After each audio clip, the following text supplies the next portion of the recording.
Miss Liz, tea time, yeah, making a difference, one cup at a time, tea time, yeah, Miss Liz, tea time, yeah, making a difference, one cup at a time, tea time. So be sure to grab your tea, grab a seat, and tune in to Miss Liz, tea time. Making a difference, one cup at a time. Tea time, yeah. Tea time, time.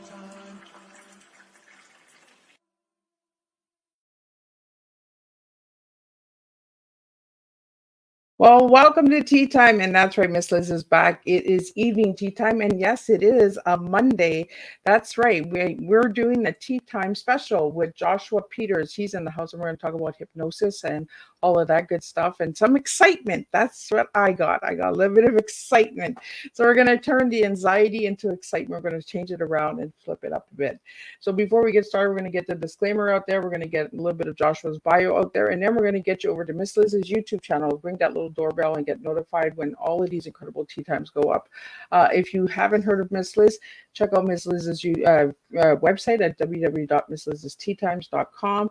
And if you want to know more, just tune in and share this tea time with everyone who's listening tonight. So we want to have you engaging. If you have any questions or comments, put them in the section. If you'd like to stay anonymous, you can send me directly through Miss Liz's Facebook page and send me your questions for Joshua, and I'll get those out to him as well. So let's get started with the disclaimer for Miss Liz's Tea Time live show. Miss Liz myself is going live using StreamYard. Before leaving a comment, please grant StreamYard permission to see your name at StreamYard.com.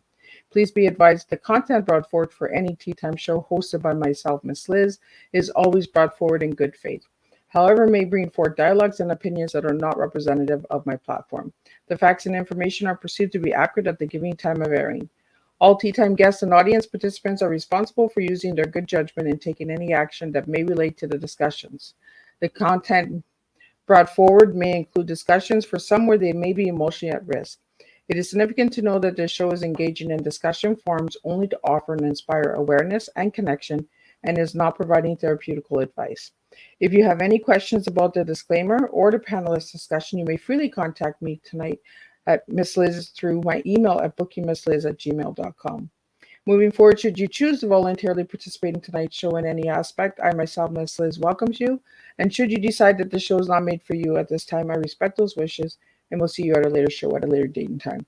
And again, all Tea Time regular shows are hosted on a Thursday, 3 p.m. and 7 p.m. If it's done on a Monday, Tuesday, or a Wednesday, it is a rescheduled Tea Time or a surprise Tea Time. Or who knows, somebody who has reached out to Miss Liz and said, hey, I want my tea served on your table. So we have all of that comes here. Now, a little bit about Joshua. Well, Joshua is a hypnotist and coach who helps you find your inner strength and confidence so you don't have to feel anxiety, fear, or doubt and can crush every area of your life. In his weekly podcast, Super States, he interviews experts in trance and personal development. Joshua works with entrepreneurs, business owners, and professionals around the world based out of his office in Minneapolis, Minnesota. I'll get him to say it. I can't say that word. Joshua believes you have the power to transform your life, and he is committed to helping you get the results you want. The arts and science of hypnosis, the benefits of shadow work, using super state to change your life. Let me get Joshua in here and let's spill some tea. And tonight's tea is transformation, empowerment, and authenticity. So let me get Joshua in here. Welcome, Joshua. Hi, Miss Liz. Great to be here. My tongue twists. I swear, it's all the excitement. Like you said, excitement. So welcome to the show, Joshua. Thank you. It's Minneapolis. Minneapolis. Oh, see, if I get somebody to say it before me, I can then say It's it. not a problem. I don't understand why that happens. So Joshua, let's take you way back to the little guy you were. So who were you as a little guy and who are you now as a grown guy? Who was I as a little guy? Curious. What else? Creative. And I was a little bit of an artist. Oh. And also I was kind of sneaky and naughty sometimes. Oh, you're a rebel. A little bit of a rebel. Yeah. And who are you now? I'm still much of those same things, actually, now that I think about it.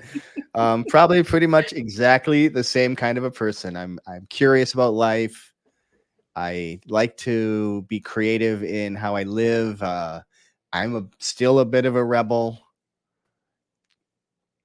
But I think I'm probably a little bit healthier in how I express those things. I hope so anyway. Well, and the reason that I asked that question is because we want to see if you brought in the little guy into the older guy, like the inner child, that Yeah. young. Um, and my listeners, they always say, Miss Liz, why do you ask that question? It's because growing up, sometimes we're hidden, right? Or we're not able to speak. We're allowed to be seen and heard, and then we become motivational speakers and podcasters like ourselves, right? Right. Nobody can stop us from being heard now. That's the rebel in us, I think. So, Joshua, tell us a little bit on how you got into hypnosis. Sure. I just want to touch on the child thing just a second, and then I'll jump into that, because I think it's really important to connect with that younger version of us. And it's because, like, when we're little, we just kind of get to be us, and we don't have so many layers of junk that are piled on it that kind of shape us into other things. So I think that's a really good question, because it does talk about authenticity, which is one of the T's today. But because when we're young, we're just most of the time we're just authentically us. Yep. And as I'm actually kind of happy that you surprised me with that question, and I look back and I feel like I am living like that still. So just just wanted to throw that out there. That's a great question. I really like how that frames this. So for me, the process of becoming a hypnotherapist was kind of a longer one, and it really started around the age of 32, 33, when I was at the end of a marriage. And I had kind of got to this point in my life where I had made a bunch of choices by not making choices. So I was in this marriage that was ending, and it was never a particularly good match. Had 5 kids. I'm living in a town where I grew up, and I never wanted to live there, but I was there for 20 years. I'm working at a job that I thought was going to be my dream job, but it's slowly pulling apart my soul. And all of this kind of came together in this moment where it got really clear that the marriage is done. I didn't know what to do. And so my sister said, well, go do this workshop. And I go do this workshop. It's called Landmark Forum. Many people have heard of Landmark Forum. It's basically a personal development weekend. And when I went to this thing, the wisdom that came out of it for me that really stuck was, there is no inherent meaning to life, except that the meaning that we give to things. And we get to decide what that meaning is. And going through this weekend, when I heard that, it really it lit a fire for me to make my life the way I wanted it to be, and not let choices by not making choices happen, and really start to be intentional. So I started doing that. I filed for a divorce. I found a job that was closer to my kids so I could be there for them more often, so that and it was in alignment with my values. I quit smoking. I had separated myself from the community, and I didn't want to live there, blah, blah, blah. I had lots of stories around all of that. And I started to connect with the community, to be part of the local community. I just started doing all these things to shift my life around. And through that process, I started, I realized I like performing. And I, I got really fascinated with the art of sideshow. And sideshow is things like um, laying on a bed of nails, eating fire, escaping from a straitjacket. Oh, And I found myself a mentor out in Pennsylvania. He was, and he taught me all of these acts. But the thing that he really brought forward was, he's like, it's really not that hard to do these things, and it's kind of boring to just stand up in front of people and say, hey, look what I can do. So the real beauty in these acts is creating a story to them and having a reason for why you're doing this. And so I built a story, a show around these acts that was family friendly and a comedy show, and toured it around the Midwest for about 10 years at local outdoor festivals. Uh, Took my kids, it was just a fun thing to do. And I made a little bit of money at it. All of this time, I'm working at a corporate job, which was an organic food company. It felt like I was making a difference. I was trying to, make the world better than how I got here. And what I learned, though, as I was doing these acts, is they are really very simple to do. It's not hard to eat fire. It's not hard to lay on a bed of nails or to walk on broken glass. All of that stuff is actually, you just have to do it. But the hard part is, and you can probably can see it on your face, Liz. The hard part about this I'm is kind of like just shoving a burning torch in your face, right? Or right. or walking on a pile of broken glass with bare feet. We've been taught from children not to do either of these things. And so this is about facing fear. It's a mindset thing around fear. Fear is the thing that held me back all those years. Fear was the thing that kept me from that kept me in the relationship, because I was afraid nobody else would want me. Fear was the thing that kept me living in that small town, because it was a lot easier to stay in that small town than to try to put myself out into the world. All of these acts were teaching me and training me face my fears in a relatively low low danger type of situation, right? So I did that for about 10 years, and I had really pushed it as far as I could go. And around that time, I met a woman who I really clicked with, somebody that I really wanted to explore a relationship with. But she didn't live in the small town in Wisconsin that I lived in. She lived in the Minneapolis, St. Paul, Twin Cities of Minnesota. And I knew that I wanted to move there and be close and really explore this relationship. But my kids didn't want to come with me. And to me, that was hard. I had spent at that point about 30 years being a dad and being there for my kids, and I had the family home still, and I was the one that they could always count on. Not that their mom couldn't, but I was just this more solid one. Yeah. And again, fear showed up. I met a hypnotist, and she helped me move past that. And really what she helped me realize was, again, it's all about choices. It's all about meaning. I could make this work. I could move up there, but also be there for my kids. And for about 4 years, I spent a week in the Twin Cities, and then I spent a week down in Wisconsin.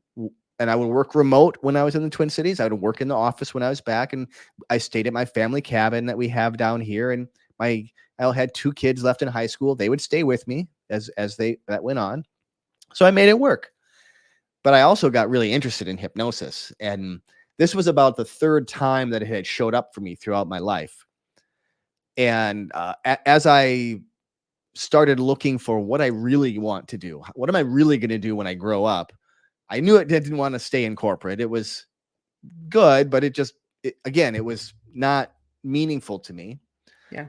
I just realized if I could help other people move past their fears in a much faster way than the 10 years that it took me, and I could get, make a pretty good living doing that. Well, what better way could I think of? What more empowering way? That's the E and T today. What more empowering way could I think of to live my life? And so I found a hypnotist. I trained with him. I mentored with him for a little over a year. Started seeing clients after that, mostly friends or coworkers or family members, anybody that would sit down with me, and I started learning. And after about a year and a half, I had built up a practice, I had built up a business, and I went full time. That was fall of 2018. So I've been full time since the fall of 2018. Wow. So you're not one of these hypnotists that go on cruise ships and put everybody into the big trance, right?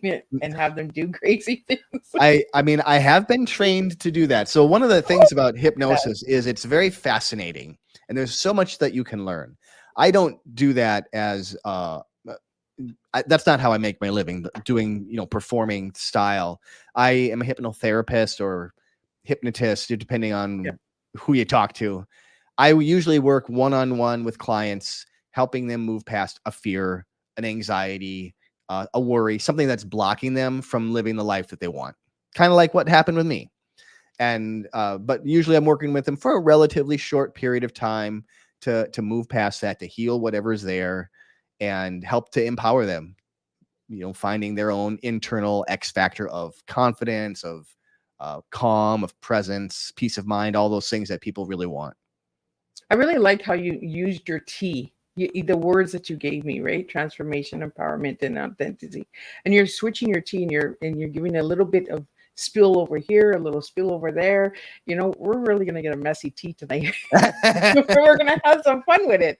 But I was always curious about hypnosis because I was hypnotized as a young girl due to trauma and stuff, and for personal stuff, right? Yeah. But what do you like besides self-doubt, fear, and overcoming and all of that? What do you work with, Joshua, with your clients? When I think about it, the biggest thing that I'm really helping people with is anxiety. And that shows up in a lot of different ways for people. People can come, they might come to me with a phobia, or they call it a phobia, like a fear of flying, a fear of insects, a fear of driving, whatever it happens to be. Like that's kind of a very specific kind of phobia.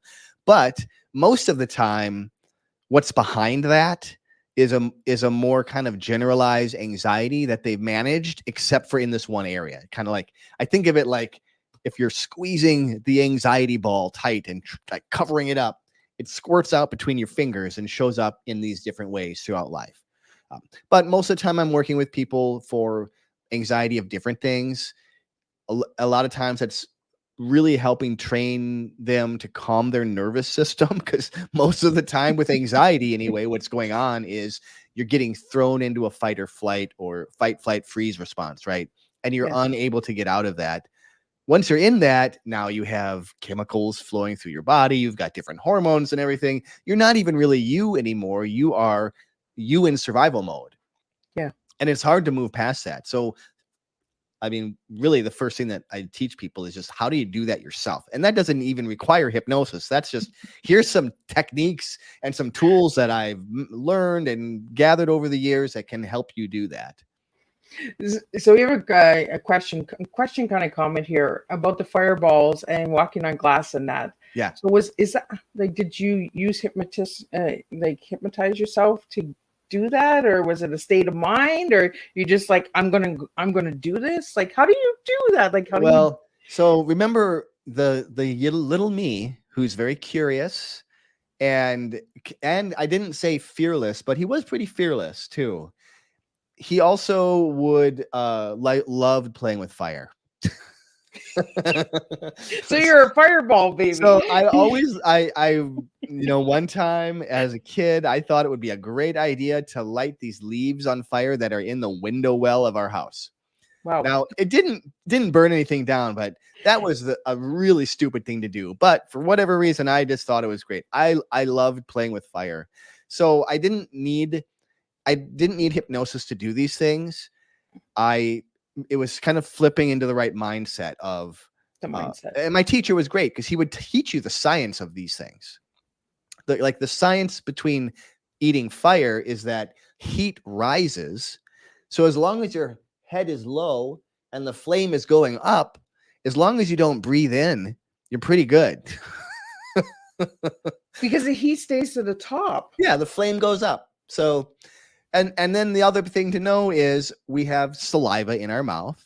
Yeah. So you can literally place a flaming torch on your tongue for a second or two, and you have that saliva that's there that's works as like a cushion, works as like a insulation until it evaporates, which takes about 2 seconds.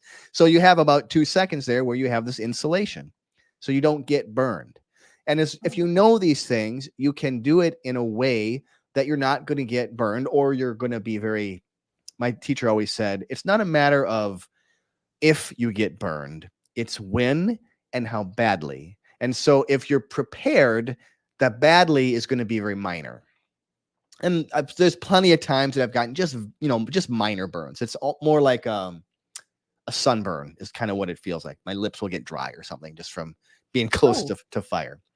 But I didn't use hypnosis. I am sometimes I'm just like stupidly blindly go forward. I'm just doing it. And just I'm gonna just do this, and then I just do the thing. My wife and I joke because my method of getting something done is ready, fire, aim. Ready, fight, fire, aim. Ready. And her method is ready, aim, aim, aim, aim, aim, aim. Right? Like there's the people that over prepare. Yeah. And don't ever get anything done. Like she will eventually fire, but she's very good at strategy, and she'll know all the things that might happen and has a plan for all of that, where I'm just like, okay, we're doing this and we'll figure it out as we go. So when you look at fear, Joshua, you just look fear in the eye and you just say, I'm going to just do it, right? I mean, sometimes it'll still show up, but yeah, that's kind of my method of moving past it is, well, let's just do it and find out what's going to happen. Right? If you don't try, you don't know. And you see my expression as he was talking about these fireballs and swallowing fire and walking on glass and all of that. You could see it in my face and my expression as well, Joshua, as you were saying it. I was like, oh my goodness. And I didn't know about the comedy. I usually do my homework really well. I didn't know about the comedy. So what is it about comedy that you really found interesting? I like laughter. Laughter itself is a state change, a really powerful one, because most states have two different, have opposites, love and hate, angry, happy. Laughter, it's kind of like its own thing. And so it's just kind of fascinating to me. I wouldn't say that I'm anywhere near a comedian. I tell some kind of stupid things and it makes people laugh, and I do some stupid things and it makes people laugh, but it's the same jokes all the time because my show, I know I go here and I do it, and then I go here and I do it. So as I read once that an amateur does a different show every night and a professional does the same show every night. I like to do the same show. So Joshua, you're kind of like those dad jokes, right? Yeah, kind of like that. Yes, exactly. Surprise, surprise, with 5 kids. Where you sit in the club and you're just like, I bring the dad joke out that almost like yicky yaks, yakety yak clubs, and just for laughs. That's how I can see you as a comedian. That kind of comedian where you have the same flow, but you know that you have a different audience and different listeners every night. So that, if that same person comes to the same show all the time, the other person beside him might be a newbie, so they'll get the joke, right? And they'll laugh and all that. Exactly. So, exactly. And honestly, most of the time the show, it's really a family show. So there's a lot of kids. It's not like I have to do a lot of fancy jokes. And they're watching me do some crazy things. So the show itself is pretty entertaining. And then I have little bits that are in there. Well, that's But pretty again, cool. this isn't something that I do a lot of anymore. I do a few times a year. It's just a kind of a hobby. Well, I like hobbies. I'll have to look into your hobby and see if I can find any. So, Joshua, let's get into more of the hypnosis. Yeah, say that 5 times, Miss Liz. Hypnosis. So, I want to talk to you about the fears, because you said that there's always a hidden reason, right? Like if you're afraid of heights, what is the main cause of that fear of heights? Is it I mean, something in your it can be life, or? different for everyone, but most of the time, I'll describe this in basically the neuroscience of what is happening, because I like to speak in a way that actually isn't just a bunch of woo woo. It's actually how you measure this. So, Yeah. Hypnosis has been around for called hypnosis for a little over 100 some years, and it worked, but people didn't really know why it worked. They just knew it worked. Now that we have technology that can measure all this stuff, we can start to see what's actually going on here. And neuroscience has grown a ton in the past 20 years. So the neuroscience behind a problem, let's start with that, is something happens in our life, and it's usually highly emotional. It can be positive or negative, but most often it's negative. So like you kind of hinted at that, something happened early in your life that was a traumatic moment. Usually like a traumatic moment like that can happen and create a pathway in the brain. Okay. So if we use anxiety as an example, something scary is happening. We feel anxious, and so we move away from the scary thing, and now we're okay again. Now we're safe. That pathway of anxiety successfully worked, meaning we did not die. Like that's all that the brain is really caring about. The brain wants to be efficient and use as little energy as possible, and so it looks for these pathways. And if something happens and it tries something and you don't die, it looks at it as success. I'm not dead. This was a successful strategy. When you're in a situation now that's kind of sort of similar, the brain will go, oh, we use that strategy in this situation. That was pretty much the same. Let's try that again. Try it again. Again, it works. You don't die. Oh, great. So now there's something called neuroplasticity. This is how the brain finds these pathways and strengthens them. So if they work and if you're using them, they get stronger. Neuroplasticity is how we learn things and how we get better at things. But the problem with neuroplasticity is the brain doesn't care if something helps you thrive or not. Again, all it's caring about is, am I dead or not? Am I not dead? Great, it's working. So it's just going to keep using this pathway. There's a law in neuroscience called Hebb's law. And this law says the neurons that fire together wire together. So that's how we get these pathways in the first place. But then as we fire them together, as we wire them together, they get stronger and stronger. It becomes almost like a superhighway, Okay. a mega road, and it's very easy to go down. It uses very little energy. It's the path of least resistance. Another way to think about it is on a ski hill where everybody's skiing down the hill. It gets slick. You get on that slick stripe and you're just flying down the hill. It works really easy. It's even hard to get out of it because you're going down the groove. That's kind of what we're building here, these pathways. We're building this path of least resistance, this super highway that you don't have to think about it. In fact, when the situation shows up, like it's time to do the show, in instant, it just shows up, right? You didn't decide, oh, it's time now for me to feel a little bit of anxiety. So no, the brain just does what it's always does. It's like, oh, here's the thing. Make it so, and it just happens, right? That's automatic reaction. That's what the brain does to use as little energy as possible and to be efficient and effective. Just keeps going down that pathway. So that's how a problem gets created in the first place. With hypnosis, what we are doing is we're rewiring that. We're increasing the neuroplasticity.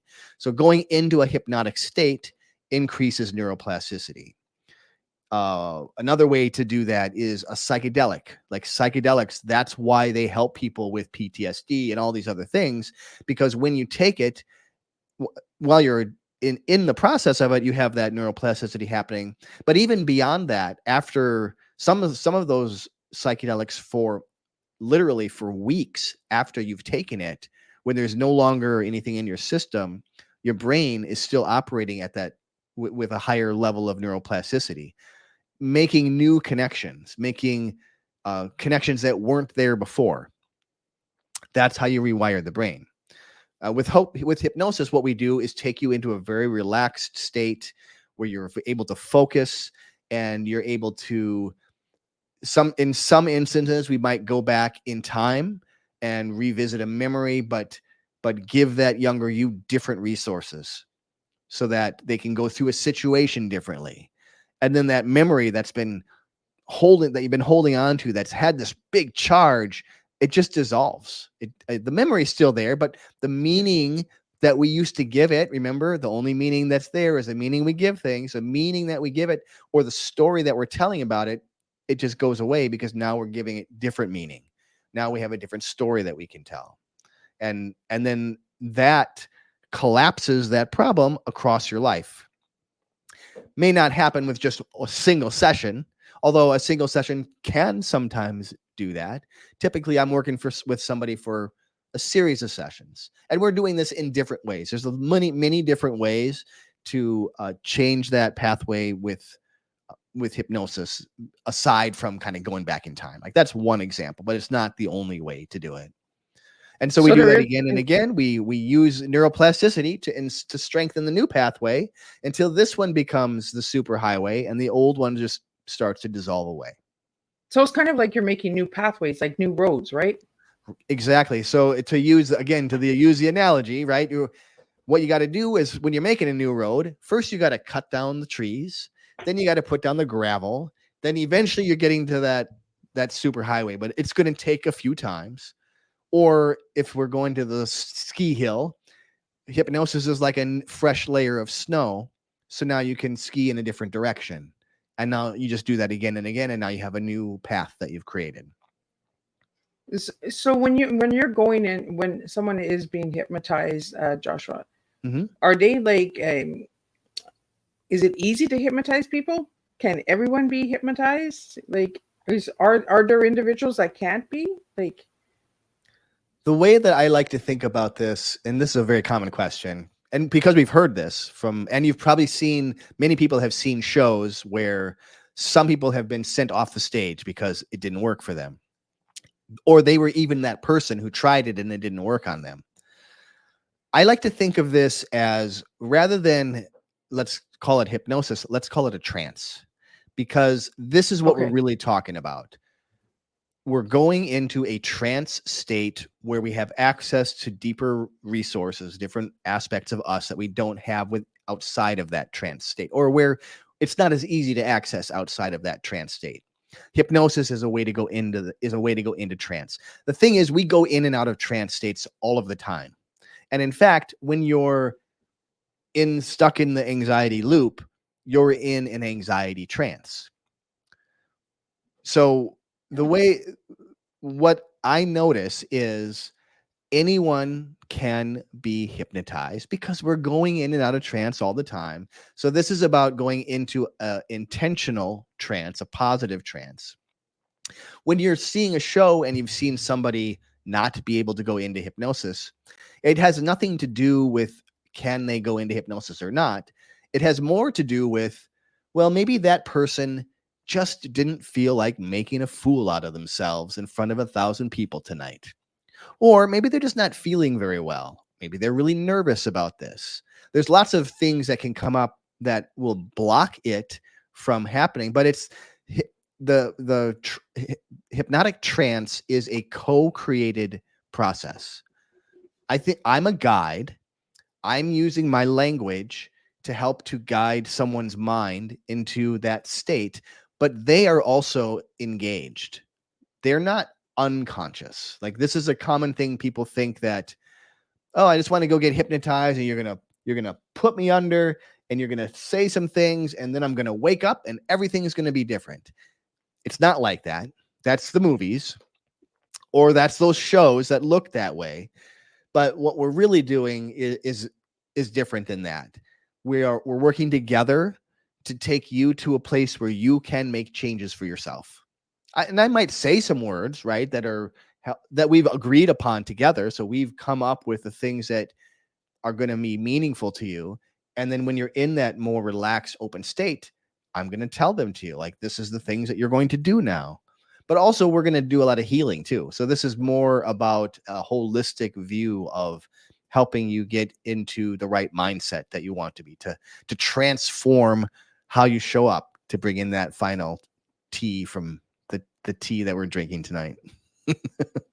I just love the way Joshua did that. Like, he just took his tea a little bit over here, a little bit over here, a bit over here. And that's how it is sometimes, and that's how we serve differently, right? We don't talk much about trance. When I had a couple of other hypnotists on Teatime, and we never talked about the trance and the states of trances and all that. So that's really interesting. Like, I really want to know a little bit more about the trances. Maybe me and we can talk about that a little later. Sure. But I want to get into, like, what causes self-doubt in an individual, because we all have self-doubt, and right? That was the thing that kind of showed up for me a lot too.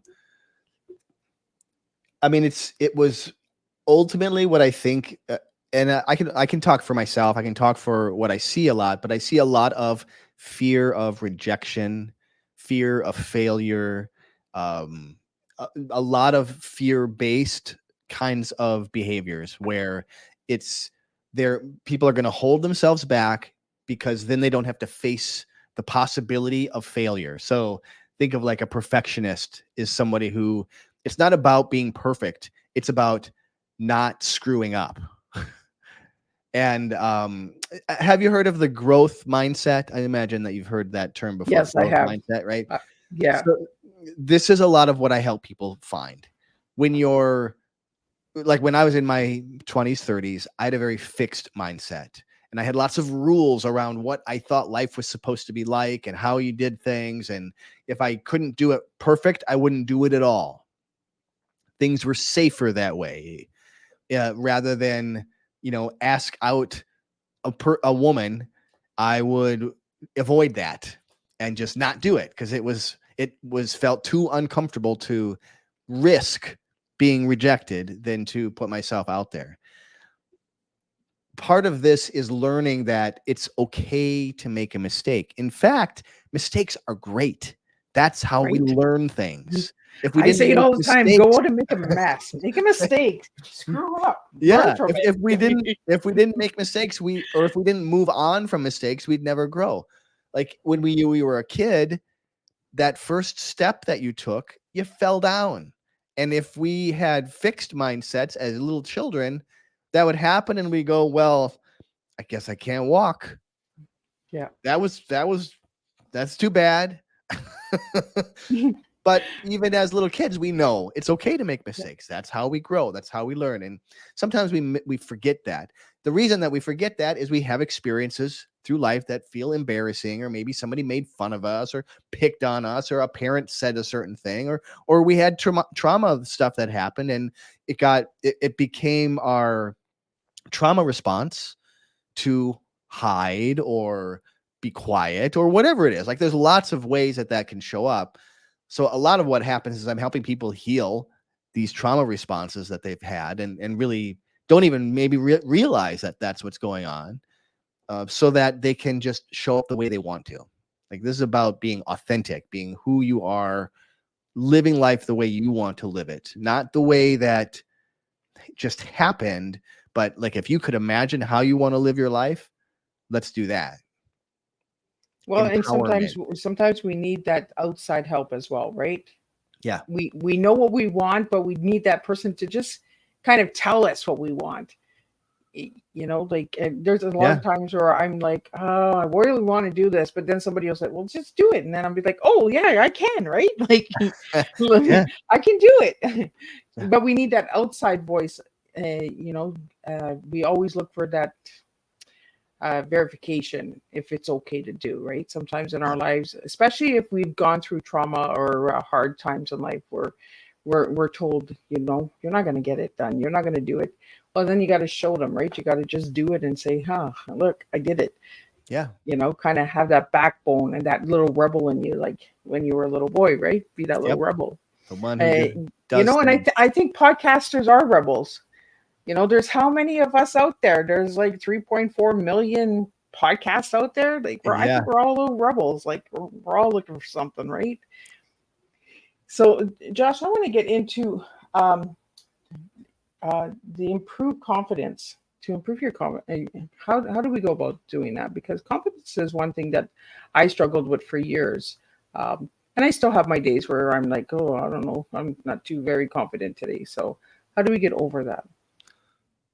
So there's lots of ways to do that. So again, sometimes that's kind of healing the past, because usually the reason that we're not confident is fear is there, and so we hold ourselves back. But sometimes it can be as simple as finding that feeling of confidence from this place over here and borrowing it to use it over here in this context.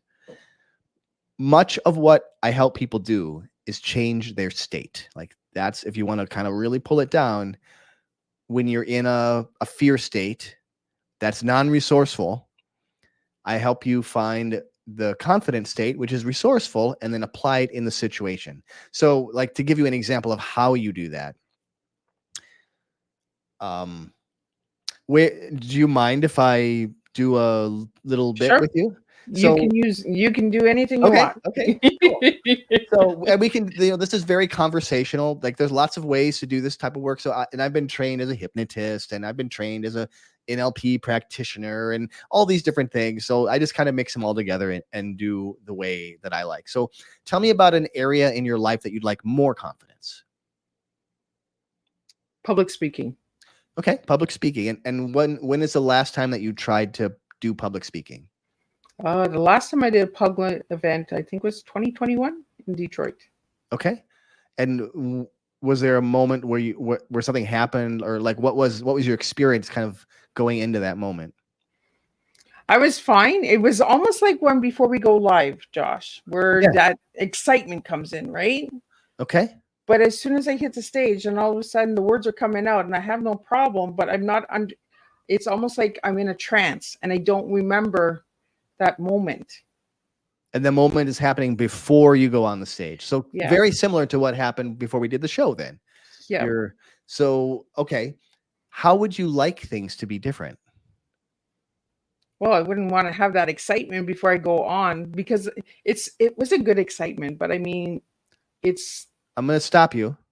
okay. You just told me what you don't want, but I want to know what you do want. So how would you like things to be different? Smooth. Smooth. Like, smooth. Okay. So tell me about a time when things went really smooth for you. And it can be in any context. Ooh, that's a good question, Josh. Nothing's gone smooth. Any context. Ooh. I'm not sure. When I wrote my book. When you wrote your book. Okay. And when is this? I want you to think of a specific moment when it felt like things were going smooth as you did that. When I first started. Okay. And describe that moment to me when you first started and everything's going smooth for you. It was just writing, the releasing, just being able to drop the words onto the paper. It's almost like public speaking, right? The words just dropping. Words are just dropping. Yeah. Yeah. And Words are you dropping. typing? Are you writing by hand? How do you do that? Handwriting. So you're handwriting. Handwrite everything first. Words are just dropping out, and you're feeling that smooth feeling, that kind of flow feeling. Where do you notice that feeling in your body? Where does it start? In my shoulders. In your shoulders. That's right. And if this feeling had a color, or you could give it a color, what color would you give it? What would it be? Yellow.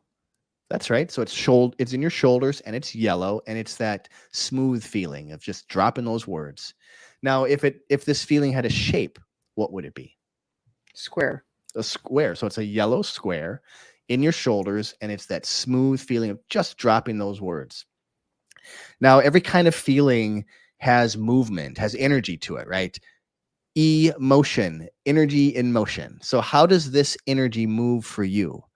A lot of times energy can pulse or it spread to other areas of your body, or maybe it rotates, stays solid. How does this energy move for you? It's like a squiggly line, like, like water flow. Like flow, like water flow. Yeah. So it's like a squiggly water flow. It's a yellow square that's in your shoulders. It's got a kind of a squiggly flow like water, and it's that smooth. The words are just dropping. That right? Yeah. Good. So take a deep breath and breathe into that yellow square, and then take that feeling back to that moment when right before you're stepping on the stage. It's right before you're stepping on the stage, but you have this yellow square now. And it's that yellow square. It's got that flow to it. And it's just like the words are dropping. What's different when you have the yellow square and you're just about to step on that stage? I think it's a self-doubt. Oh, you misunderstand. I don't want to know what happened. What's different when you have the yellow square and it's there and it's that flow feeling? And then it's right when you're going to step on the stage. It's like, so this is like an imaginative exercise. Take yourself back, but this time bring that yellow square with you. What's different when you have the yellow square? I just do it. You just do it. That's right. And how does that feel when you just do it? Feels good. Good. Take that yellow square again. So that yellow square that's in your shoulders and it's like got that flow to it. It's just like dropping those words. It's that smooth feeling. Take it back to earlier today, right before we went live. Now you've got the yellow square. What's different now? Well, now I'm not scared. Well, what are you? I'm happy. You're happy. That's I'm excited. Right. Yeah, right. You're happy and excited. Good. That's an example of how you can take, like you just created for yourself now, a feeling of confidence, of just letting those words out, that smooth feeling, that flow feeling, just by tuning into that shape, that color. I didn't tell you what they were. You brought that out based on your experience. This is a way of grabbing that state that you want and applying it in these areas that in the past you didn't have it, but now you can have it. So like this is a small example. Like usually I'll do more, but that's, that this is how you can find that piece of consciousness that you want and apply it in the areas that in the past you didn't have it. Well, that's really cool. I thank you, Josh. I kind of am blown away by that little experiment. Yeah. I love when my guests kind of use me as an example because sometimes it opens up doors and it brings a lot of as well. So, Joshua, before we're almost at the end here, we only got a couple minutes left. I want to get into what you do because what you just did for me is what you're offering the guests as well as a 7-day email experiment. And is this part of what you're going to be doing with me in 7 days? It's similar, like definitely in that process. So I'll just describe what it is and then I'll answer that question. I have for the last 6 months, I've been spending basically all of my extra time on building out this process. And what I want to do is I wanted to figure out a way to help more people than I can just doing a one-on-one. Like I've got a limited amount of time. I can only help so many people and not everybody, has the money to pay for one-on-one coaching and all that stuff. So I was trying to find a way to help more people, make it super affordable. And also with transformation as the main thing here. Like this isn't going to be worth doing if it doesn't make a difference in somebody's life. So that's what this 7-day program is. It's in 7 days over a series of emails and some audio recordings. It will take a specific issue. Like your example is a great one, right? that public speaking would work really well with this. Any kind of fear, any kind of anxiety, any kind of worry, or whatever's blocking you, that's what this is designed to do, is to eliminate it. Now, this is a process that I can walk somebody through in about an hour, but to make it accessible and work without me being there, I had to split it out into a little bit more. So over 7 days, it's going to walk you through this process. And it does have a choose your own adventure piece to it too. So you can do it on fast mode. You can probably run through this in a little bit over an hour if you just like hammer through it and just go email after email after email.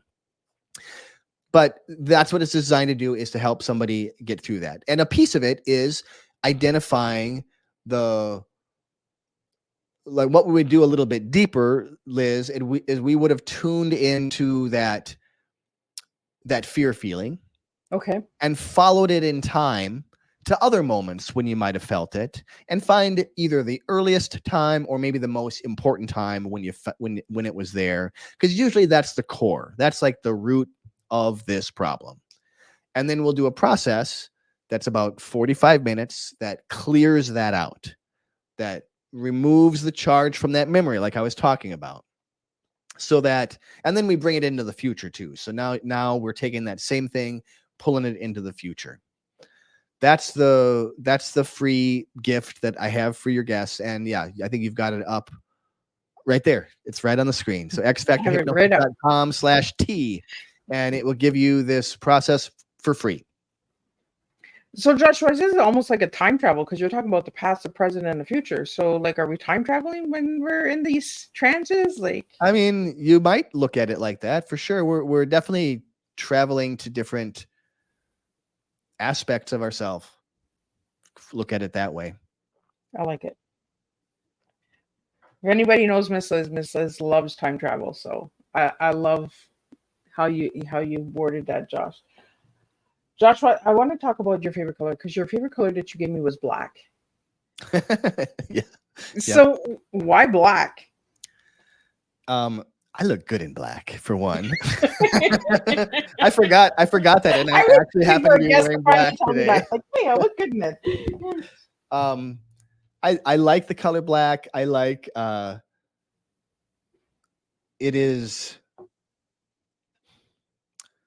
it is all of the colors. So it's not just no colors. Like that's what you think of it, it's empty, but no, it's actually all of the colors. That's what makes it black. It's an easy one because I don't have to make a lot of choices. I can just wear black and I know it looks good. And that's it. That's pretty much the reasoning behind it. I don't have there's no mystical reason behind why I like the color black, but I just like the color black. I kind of like that you said that all the colors are put in to make black, because that's how the ink, right? That's how the printer works. It adds all these other colors, keeps telling you to fill all those other colors up, and you're like, I got black ink though, So, and the word that you gave me to describe yourself was persistent. Why that word, Joshua? That's ready, fire, aim. That's what I am I've been persistently working on this program for 6 months, and I'm always changing it up. In fact, this morning I changed something up in it. I want to make it as powerful as it can be. And I do that by just keep on learning and trying the next thing, trying the next iteration. So persistence means starting, being interested in sideshow, and then exploring that, taking it as far as I think I can take it, and then getting interested in hypnosis and taking that where I can take it. Like persistence is taking action just to take action sometimes. Well, and I think it goes right back to the performing, right? Because you have to take that action to perform. So yep. So the 3 words that you gave me, transformation, empowerment, and authenticity, why those 3 words for your T? They are very important to me. Empowerment is why I got into this line of work in the first place. And it was mainly because I didn't feel empowered myself. So as I've become empowered, I want to help others get to whatever that is for them too. And it's different for everybody. Authenticity is really important to me. The reason that I started my podcast was because I was doing a lot of networking at the time, and I was going to this weekly networking group. I was driving there. It was about a half an hour away from my home. I was kind of angry and annoyed, and some guy cut me off, and I flipped him off, and he flipped me off, and we're both angry. Road We're rage. driving down the road, and I'm like, why am I doing this? And I realized that I was going to this networking event that I thought I was supposed to go to, showing up to these people that I thought I should show up to, and being the kind of person that I thought I should be for these kinds of people. It wasn't helping my business. And this was the kind of result that I was getting, was being angry and flipping off the drivers that are being crazy drivers. So I quit that networking group, and I decided, instead of all that, why don't I create a podcast where I talk about some things that, like some of the things that I talk about on the podcast, they're a little out there, and I'm not super comfortable just randomly talking about those things. But I can interview experts that this is what they talk about all the time. And that can help me learn to talk about the stuff that I'm actually interested in, just by being around it. So it was about me being authentic. So that's a long story towards where authenticity comes in. So this is about me really showing up as me, learning what that, and some of that's learning who that is. Like, who am I? I've got my own layers of stuff from all the years of life that I have to shed. But I'm learning to do that. I'm learning to authentically talk about the things that I'm interested in, and share that both through my podcast, but also just by being real. And all of that is helping me to transform my life to the one going from where, I was stuck and it didn't feel like I had choices, to transforming it to now where I'm in charge of my life. I'm like literally I don't get a paycheck unless I pay myself. So I'm literally in charge of everything here. And I am loving all of that. So Josh, how did you get the name of your podcast, Super States? I was trying to think of a way to talk about altered states in a little bit different of a way. So to me, what we're talking about is these trance states, right? Like we've talked about it with psychedelics, we've talked about it with hypnosis, but another great way is through breath work. That's another way to get there. Another way is through sex and through movement, music. There's lots of ways to create an altered state. And that's what my podcast is all about, all these different ways of creating altered states. Well, if anybody wanted to listen to that podcast, and run on over, give that a follow, because I think I'm going to be checking some of that out, because there's some interesting topics in there. Yeah. So Josh, what final words do you have for everybody tonight? What kind of words? What final words? What final words do you have? Almost anything can be resolved just by breathing through it. So if you're in a fearful state, if you're in a excited state, anxious state, whatever, just breathe. Breathing is the one automatic part of our body that we have any control over, and we can control it. So a great breath is a 5-second in and 5-second out. Just keep doing that, and you're going to very quickly alter your state. Awesome. Well, I really want to thank you for joining me, Josh and Joshua. It was amazing. And I love that you used me as an experiment, because I learned a little bit about myself, because my favorite colors are blue and orange. So I was surprised that I said yellow. And my shoulders, I thought I would have said my fingers, because that's where I write from, right? But it's amazing what you learn about yourself when you're actually paying attention to someone else asking the questions, right? Because sometimes you think you know yourself, and other people might just know a little bit of taking you in a different path, creating new roads, right? That pathway. So thank you for that, Joshua. You bet. Really. And the key to that is that we brought you to a place where you were literally feeling that feeling. And then you could just look, oh, where is it? Oh, it's right there. Oh, it's this color. It's this shape, right? It wasn't like making something up at that point. It was, you were already in the state. So it was easy to access. Well, thank you so much for that. And thank you to all the listeners who joined in tonight. And if you're watching a replay, please push hashtag replay and let me know where you're tuning in from, because I always like to hear where you guys are coming in from. We will be back tomorrow afternoon with a surprise. Miss Liz is bringing Santa to the table. That's right. I have Santa Papa John coming to the table. He is a TikTok Santa that you can find on TikTok, and he's an amazing man. And he'll be coming and sharing what he does in the summertime when he's not working in North Pole, because that's how Santa works, right? Santa has to work somewhere else during the summer. So we're going to bring Santa in, and we're going to do a little bit of Christmas in July with Santa Papa John's tomorrow at 3 p.m. Eastern Standard Time. And then we'll be back on Thursday, where we have Bernadette coming in from Austria. And then we have Joshua, who's a returning guest from season 3, 4, and 5. So he really likes to serve his tea with us. So he'll be bringing in fantasy.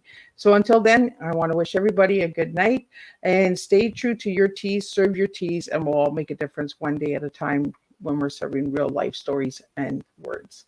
Thank you for joining me tonight on Tea Time with Miss Liz.